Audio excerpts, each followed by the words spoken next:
Thanks for joining us, everybody. Really appreciate having Chip here with Morrison Law to present on tutorships and interdictions. And we're just glad to have you today. You can take it away, Chip. All right. Thank you, Claire. We really appreciate the opportunity um, to do this presentation. We do them about, I don't know, a couple times a year or something like that.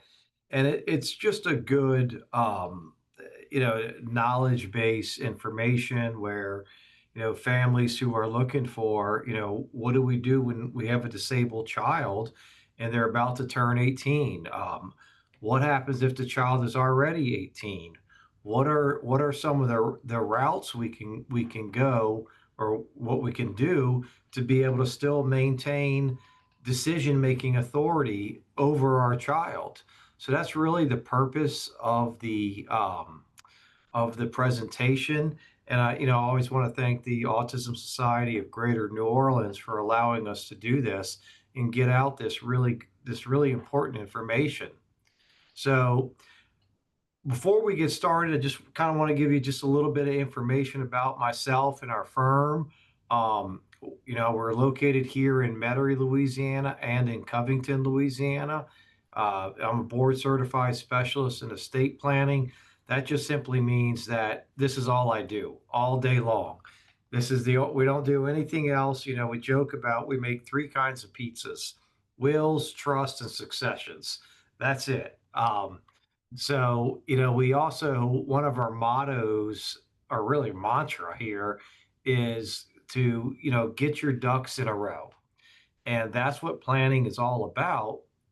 And, and what we're going to talk about today, special needs planning is probably at the forefront of this and more important than anything else. And as you'll see throughout the presentation, the reason why it's more important than anything else is because, or anywhere else other than Louisiana, let me take that back. It's more important in Louisiana than anywhere else is because our forced heirship laws. If you have a disabled child, most likely you're going to, by law, you have to leave that child a certain percentage of your estate. So we'll go ahead and jump into the presentation. And, it's really going to be broken into four parts. And the first part, of course, is, what is this thing called an interdiction? It sounds like a bad word, and it kind of is. And how does it affect families? Then we're going to talk a little bit more about the two kinds of interdictions. There's a full interdiction, and then there's a limited interdiction. And we're going to compare and contrast that to something called a continuing tutorship. And of course, the third part is we'll actually go through some of the nuts and bolts about an interdiction itself. How does it come to be? What do you have to do? What are some of the steps involved in an interdiction? And of course, when we wrap up, we'll give you a lot of good practical pointers about some of the steps that you can take now so that you don't have to go through an interdiction, so that your child doesn't lose their government benefits. So without further ado, let's go ahead and get started with what is this strange thing called an interdiction? And basically what it is it's a court supervised process of proving someone is incapacitated. You're proving that someone cannot manage their own affairs. And for the purposes of today, or the context of today's discussion, we're talking about an adult child over the age of 18 who has not been under a continuing tutorship. Then sometimes your only option is to do an interdiction. So the whole goal is to have the parents, have them be able to manage their adult child's affairs. And without a continuing tutorship, unfortunately, this is one of the only ways that we can do this. So, the rules of interdiction, they're probably 2 pages long in our law books, and meaning it's a lot of laws regarding interdictions. And, this could be, a 2-week class on interdiction. So we're really going to try to boil it down for you. And hopefully by the end of the presentation, you will be able to have a good feeling of, all right, what does an interdiction look like? Why do we want to avoid it, and things of that nature. And there's really four components that you need to know about interdictions. Okay. The first thing is, the funny part is when your child turns 18, nothing magical happens within your child. Their needs don't diminish in any way. Their needs aren't lessened. They still need the same things they did when they were 17. The problem is for you as the parents that your roles change now. Now you have an adult child, so legally you cannot act on behalf of that adult child. Um, some of the things that need to be answered is what happens? Who's going to step in if your child can't manage their affairs, if your child can't go, handle a bank account or make medical decisions? Who is going to be able to make these decisions for your child? How can you access your child's medical information? What if you have to talk to your child's doctor? We have HIPAA laws in Louisiana and actually around the country. And if you don't have the legal authority to speak on behalf of your child, you may not be able to receive your child's healthcare information. And that's a very scary thought. Fortunately, a lot of our clients over the years, they've established really good relationships with their child's doctors, healthcare providers. So, there is some leeway there. But the problem would come in if you're on vacation with your child, say you're in, I don't know, wherever in New York City visiting, and your child has to be hospitalized, there is a good chance that the hospital will not talk to you about your child's health care because your child's an adult. All right.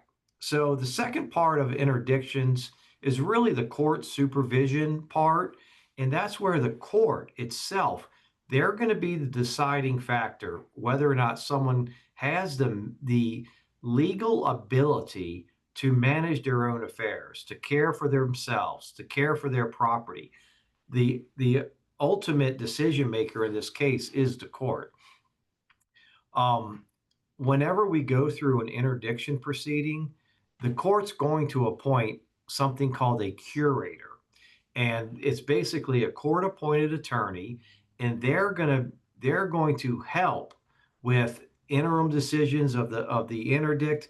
They're going to interview the interdict, and then at the end of the interdiction process, when the judge says, okay, Mrs. Johnson, I agree, your son James Johnson is not able to manage their own affairs.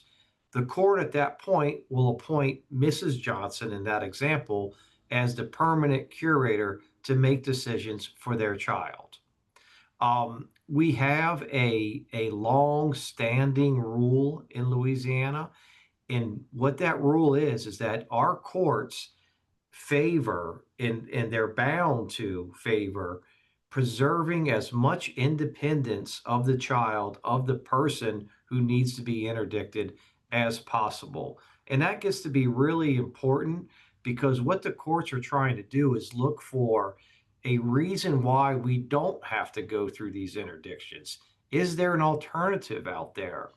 Because you have to remember, it's a very harsh remedy, and I think the Louisiana Supreme Court famously, I don't know how it's been decades, has said that basically an interdiction is what's referred to as a civil death of someone. They lose a lot of their own civil rights. So it's a very significant procedure. So as I stated, it really is a last resort.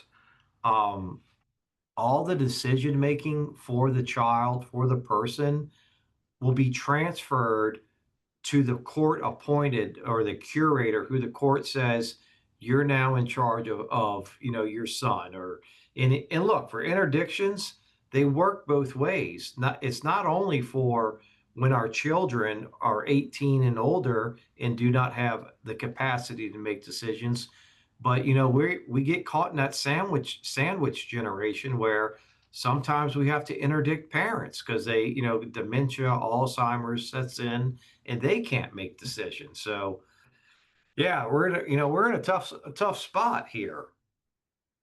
All right. Another thing that really, this is again, this comes from, 21 years of experience doing this. Another thing that families need to consider is the cost. Interdictions are very expensive to go through. Not only do you have to pay your lawyer's fees, you also have to pay the court appointed lawyer's fees. In some of our parishes, it's $1,000 just to get into the courthouse, basically. And that's it's a shame that it has to be that way. But there's sheriff's costs that get involved. Of course, your lawyer fees. um, every now and again, we have to put up a bond, and it's basically like an insurance contract that says that if the curator steals the money and runs down to Jamaica, then the bonding company will pay whatever amount the bond was set at. And our courts in Louisiana are pretty good about reducing the bond. But I'm going to tell you, if you're having to do an interdiction for a child, and the child, of course, is over 18 and has, just received $100,000 inheritance in cash, there's a very good chance that the court's going to make you put up a bond in the amount of $100,000. That doesn't mean that you have to literally write a check for $100,000.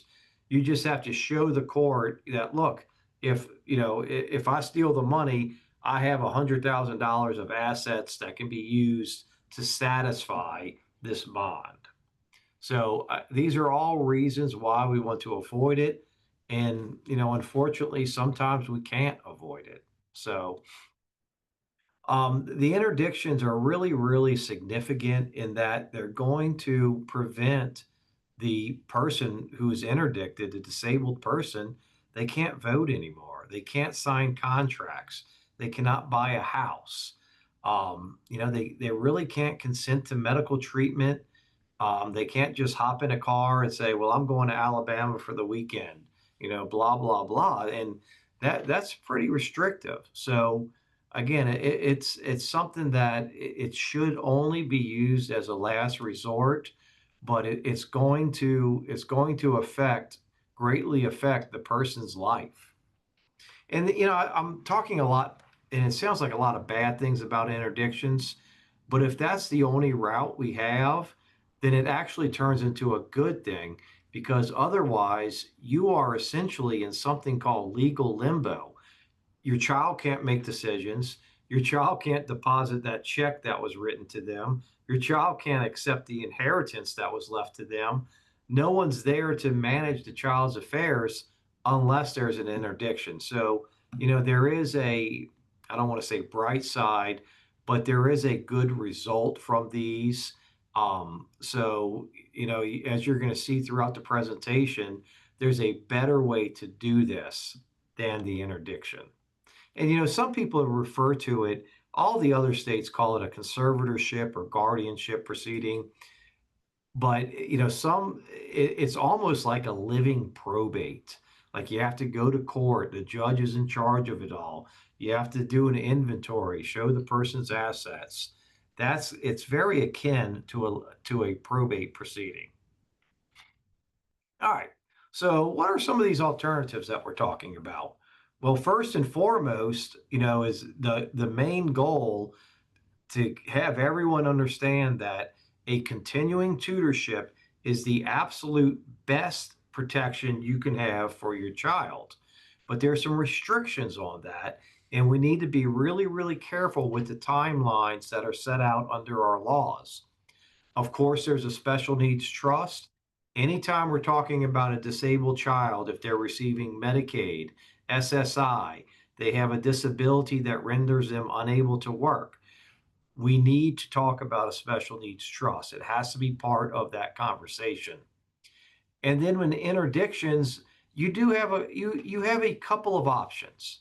All interdictions are not essentially, the end of the person being able to make decisions.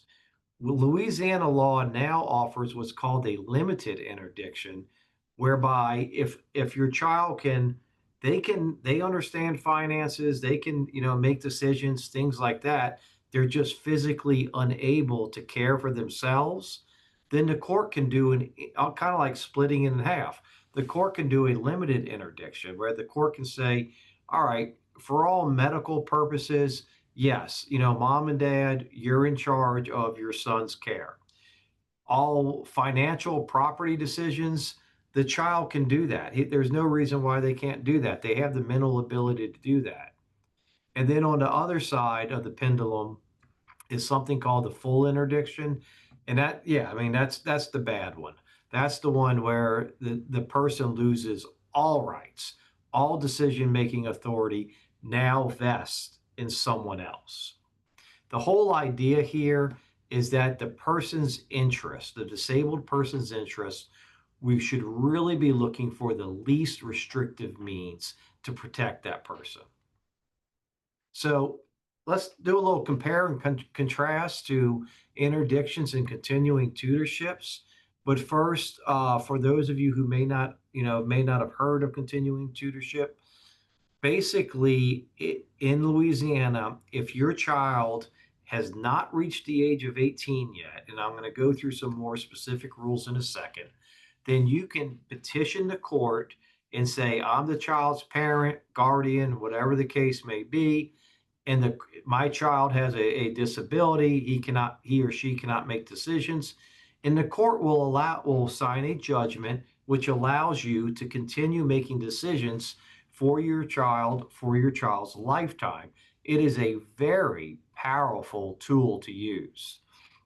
And you'll see on the bottom, we try to put some practical pointers in there. Yeah, every now and again, we can change a continuing tutorship, meaning every now and again, the child has the ability, or how do I say that the child attains the ability to start making decisions for themselves. So it can be changed. So that's the good news. And again, interdiction, continuing tutorship, they're all there to protect the individual. That's what we have to keep in mind. So, what are some of our more specific rules for continuing tutorships? You have to ask the court, petition the court to become to for the continuing tutorship between the ages that your child is 15 years old and 17 years old. Once your child hits the 18th birthday, our ability to do a continuing tutorship goes out the window. We always like to tell our parents, all right, look, when the child turns 16, that's your notice. That is your time to come back here and let's get the ball rolling on the continuing tutorship, because it does take a little time, and we're going to go through some mechanics of it in a second. Um, it's kind of a older definition of or standard for when and when not a child is subject to a continuing tutorship. And basically, what our law says is that a child who has a mental disability, and which is defined under our laws as less than 2/3 of the average mental ability of children their same age using standardized testing, then that child, you can ask the court to be appointed as a continuing tutor for your child. So that's our standard in Louisiana. You'll see the bottom bullet point. Since we're talking about standards, I'm going to jump around a little bit. The bottom bullet point is how is that standard proven? Well, the coroner of the parish you live in is going to sign a certificate. And they're going to say, yes, I've looked at your doctor's letter. I've looked at the IEP. I've looked at whatever other medical documentation we supply the coroner's office. And I agree that your child should be, under a continuing tutorship. The good thing about this is as soon as that coroner signs that certificate, basically an affidavit, the judge is going to appoint the parent as a continuing tutor of the child. So that's the good news. Um, we do need to have, at a bare minimum for a continuing tutorship, we do need to have at least a doctor's letter, the child's pediatrician, neurologist, whatever the case may be, stating that, yes, I've interviewed, Jimmy has been a patient of mine for the last 5 years. Jimmy suffers from X, Y, and Z. Jimmy, and it has to have that magic language of 2/3 in there. Jimmy is mental ability is less than 2/3 of children of the average age. That will work. The best practice we found over the years is to include not only the not only the doctor's letter, but the IEP from the school the child is going to. When we combine those two documents, when we send it all to the coroner's office, I can tell you the coroner is going to sign it. Coroner signs it, send it to the judge is going to sign it. So it's a pretty efficient process, and you generally you don't have to go to court or anything like that. If both parents are alive, then under our laws, it states that both parents should petition the court. This gets a little tricky sometimes if parents are divorced. If parents are in fact divorced, what we'll do is the domicile parent, the parent where the child, custodial parent, the parent where the child lives at, they would be the proper person to be the continuing tutor, the guardian of the child. What we'll do is we'll have the other parent who the child doesn't live with, they will be what's called the under tutor of the child. Meaning if something ever happened to, just say mom is going to be the tutor of the child, then if something ever happened to mom, then dad will be able to step in and say, all right, I'm the under tutor. I'm able to handle these responsibilities. And that way the child isn't left hanging out to dry and there's no one to handle their affairs. Okay. All right. I talked a little bit about limited and full interdictions, but as you can see on the screen, we really need to decide when a client comes in and we're talking about an interdiction, for their 27-year-old child, we really need to decide what kind are we going to ask the court to do. Is it going to be limited, where there are some aspects of the person's life that the person can handle on their own, or is it going to be full, where they cannot handle anything on their own? And it's really it's fact sensitive, so, we need to have all the information. Um, and it's something that, we don't want to ask the court for a full interdiction when the child has no problem speaking, making medical decisions. They just physically can't get out to the bank or something like that. All right. I think we kind of gone over this a little bit. Also, you're going to preserve some decision-making authority with the child under a limited interdiction.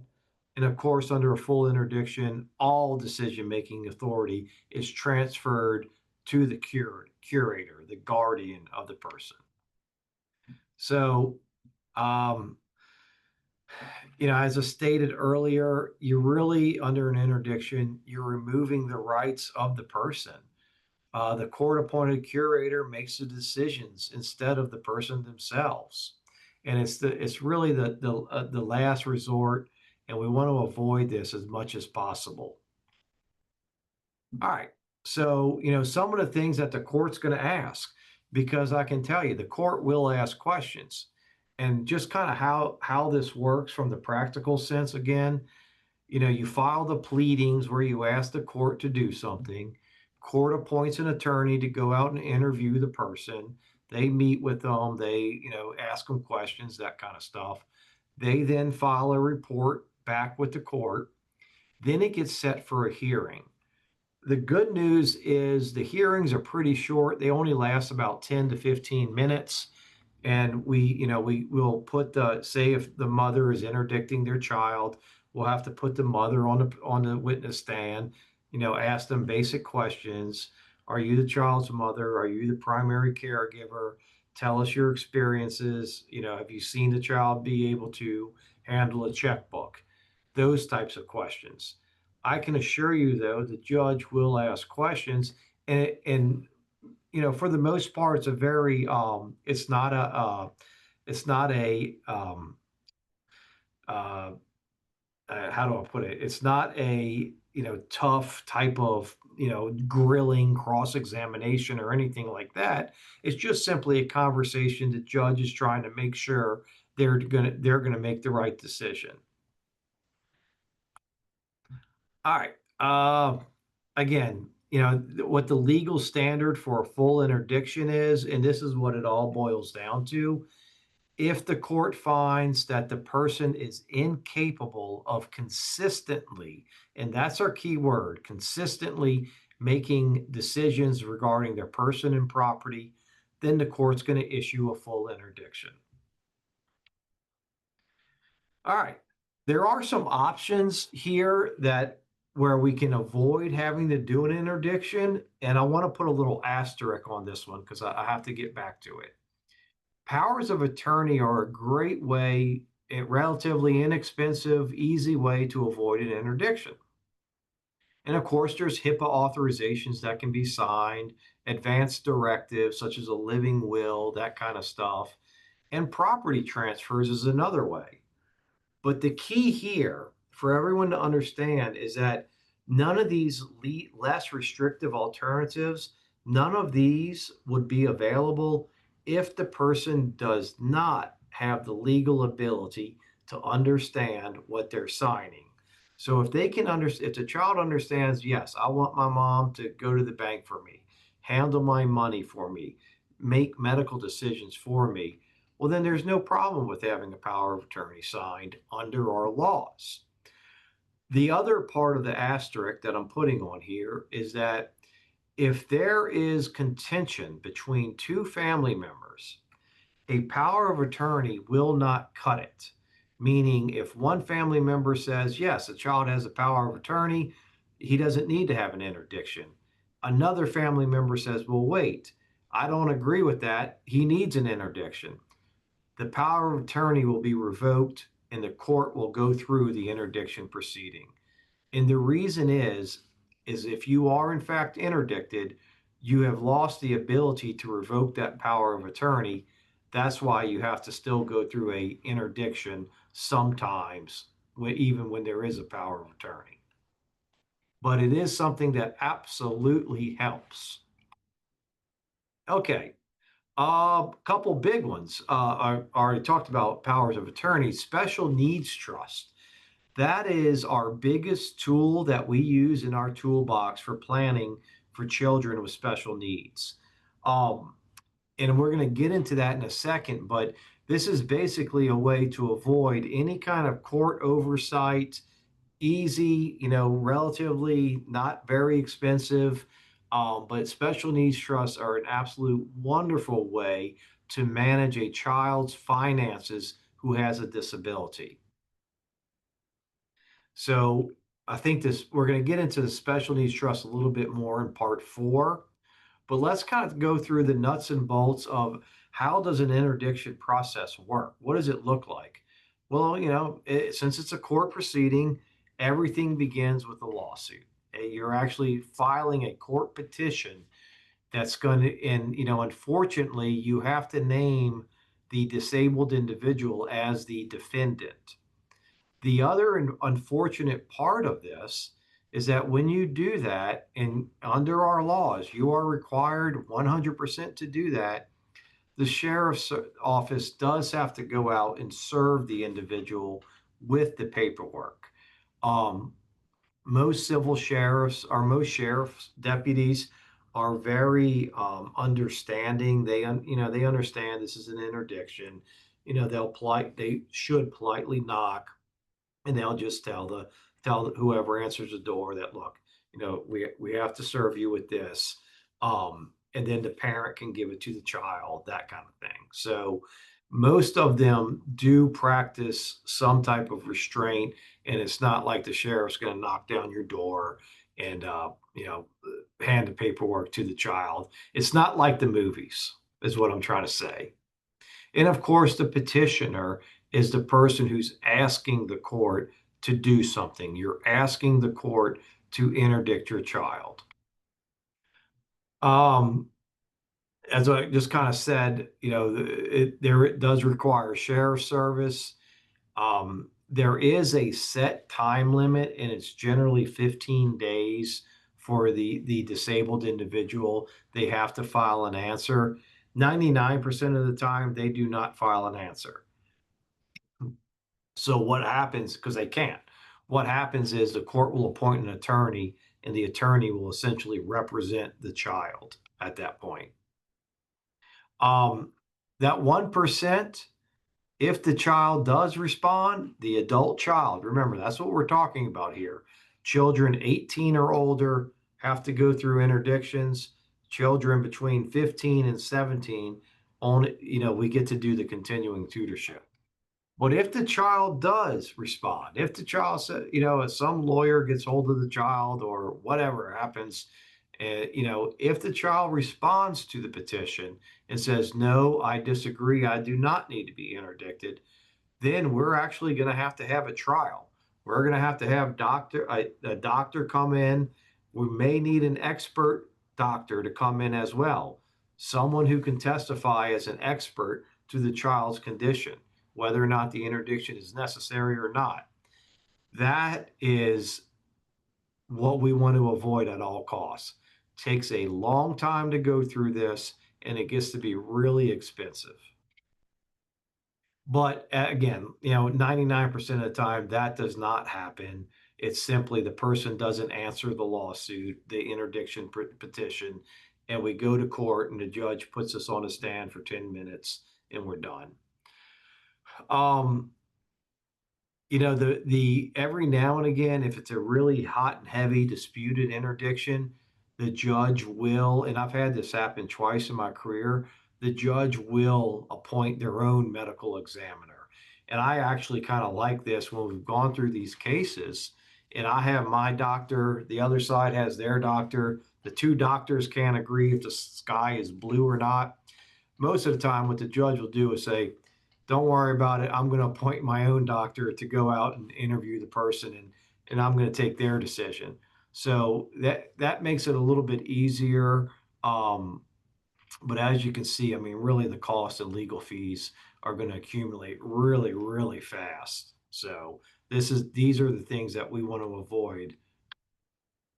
All right. So what can you do now? What are some of the steps that you can take to protect your loved one's assets? Make sure that, they're not going to get kicked off of any governmental programs. Make sure that you're still going to be able to make decisions for that child. The really big one is going to be the special needs planning. Um, you know, and I think I may be ahead of myself on one slide here, but I'm just going to say it in Louisiana, because of our forced airship laws, we're in that catch 22 situation where if you have a disabled child, you have to leave them a portion of your estate. The problem comes in is that under our Medicaid and SSI rules, if you receive an amount, assets over $2,000, then you get kicked off of Medicaid and SSI. So how do we solve this? And you can see on your screen, this is our answer, okay? So if you look at the questions on there, and if your child cannot manage their money on their own, or they're going to need help at some point in the future, it is highly advisable that you create a special needs trust for your child. So before we do that, before we get into anything else on special needs trust, I just want to take a second so that everyone understands what exactly is this weird term called forced heirship. If you are under the age of 24 and one of your parents dies or both your parents die, you're going to be a forced heir. You have to receive a portion of their estate. There's another classification of forced heirs in Louisiana, and we're the only state in the country that has this. Regardless of your age, if you're a child and your parents are living and one parent passes away, and I don't care if the child's 55 years old, if you have a permanent incapacitating condition, if you are permanently incapacitated, you are permanently unable to manage your own affairs, you are a forced heir in Louisiana. So that's where special needs trust really come into play. Sometimes grandchildren can be considered forced heirs. It doesn't happen very often, but we just want everyone, to be aware that yes, a grandchild can be a forced heir. Okay, so what is this portion? The forced portion. If you only have one forced heir, it is 25% of the estate. So if dad died first, 25% of his estate has to be set aside for his child, for his forced heir. If you have two or more forced heirs, they're entitled to 50% of the estate. So you can see how important this really is. And we have an example at the bottom. If dad dies, he has $200,000 estate and only one forced heir, then at least $50,000 has to be left to the forced heir. Okay. And, the math is pretty easy here. Two or more kids, it'll be $100,000 has to be left to those forced heirs, to those children. Um, as we said a little while ago, biggest purpose of a special needs trust, hold the assets, protect the assets for your child's benefit, and protect them from losing Medicaid and SSI. A lot of parents, when they're filling out their IRAs or their retirement account, life insurance, it's a natural thing to, of course, my spouse is the first beneficiary. If my spouse predeceases me, I want everything to go to my children. If you have a special needs trust, I urge you to go and check your beneficiaries. You do not want to name your disabled child as a contingent or primary beneficiary. Name their trust instead. The idea is the money comes from, just say it's a life insurance, from the life insurance company. Instead of going into your child's hands, it's going to go into the trust that you've created for them. This is going to save your child and their caretakers a tremendous amount of grief. Um, we have another example. Let's just say the estate is worth 600,000. Three children, mom and dad have passed away. One child is a forced heir. They're receiving state benefits, government benefits. If that child receives their inheritance of $200,000, because it's going to get divided 600,000 three ways, if they receive their inheritance, I will guarantee you that they will be kicked off of these programs of SSI and Medicaid.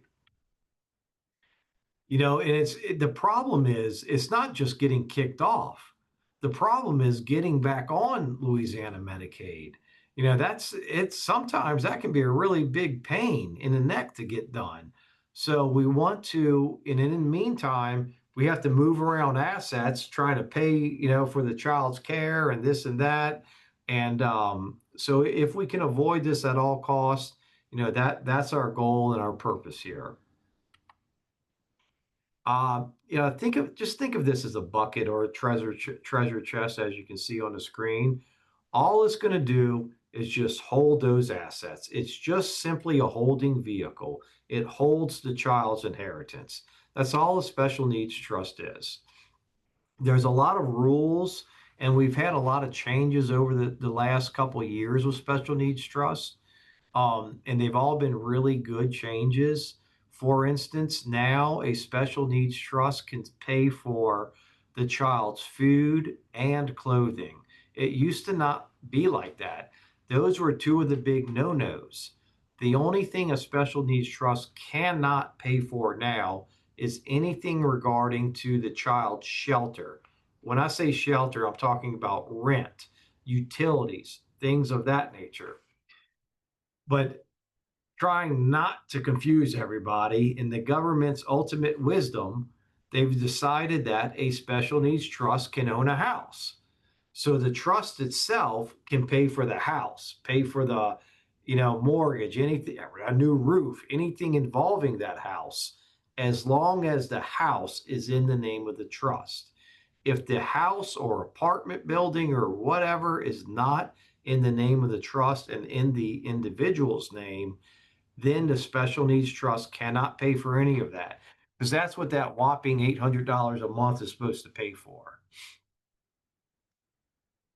Oops. All right.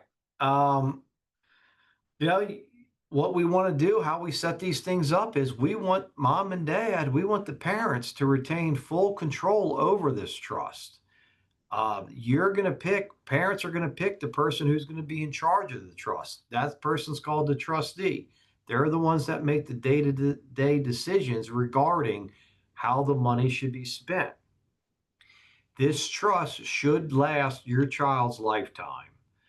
There's some really other neat parts about this as well, and it kind of goes beyond the legal conversation.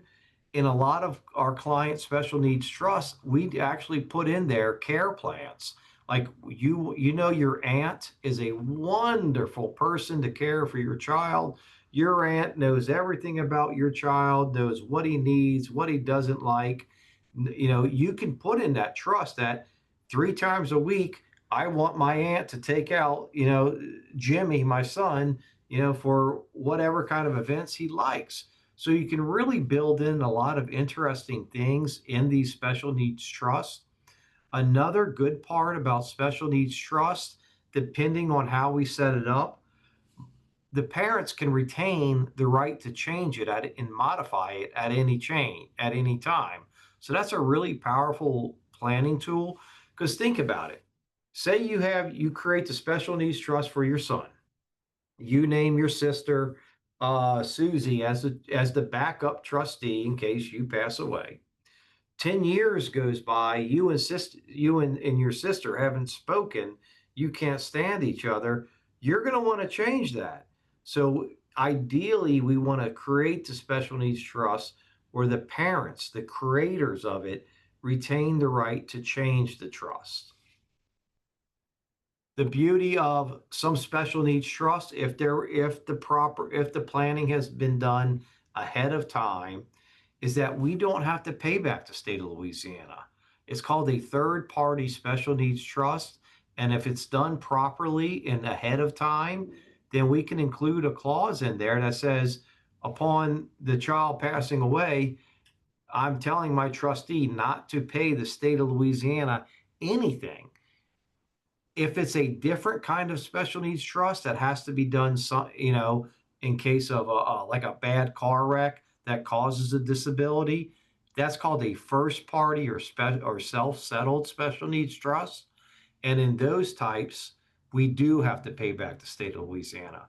So basically, what I'm telling you is if you come in and do the pre-planning, we can avoid having to pay back the state. Another big major benefit of special needs trust is this is a wonderful way to protect inheritances, not only from losing government benefits, but also from predators, I should say. There are so many different scams out there, and we've seen it time and time again. Someone's disabled, they're an adult. Next thing you know, they're get hooked into this scam, and they're sending $10,000 a year to North Carolina for some, I don't know, some charity or something like that. So we really want to be careful, and a special needs trust is a wonderful opportunity to protect your child's assets. Um, you can structure these a lot of different ways. The biggest, and you can have gradual payouts, which is fine. The biggest thing for parents to remember with special needs trust is that we want to make sure that anytime we make a distribution for the child, we're not going to give the child enough money where they'll be over that $2,000 limit. So it does get to be really, really important on how we set these up. Look, child works. Hey, sometimes we may want to match earnings for the child. We can certainly do that. We can put incentives in there if the child can work. We want to build some independence with the child. So we can promote the child getting a job. Again, the whole idea here is trying to get to long-term independence. And if the child is able to, then we want to build those types of terms into the trust. That's where it gets kind of fun. You get it's not always a bad thing. We want to be able to look forward to the good things. So, basically, guys, there's not one size fit all for this. Every family is different. Every family has different needs. And, unfortunately, sometimes we do get stuck. We do get stuck with the only thing we can do is an interdiction. The really big idea here is, the more you plan ahead of time, the easier life will be. And we want to make it easy for your children, your family. And, I always ask everybody, tell yourself, on a scale of 1 to 10, how important is this to you? And that's your answer on what you need to do. So, or the urgency of what you need to do. Okay. Um, if that's it for the presentation. If there's any questions, I'm happy to answer them. And I think we only had actually not too many people in the audience. But look, if anyone, wants to talk a little more in detail, our office is always open for that.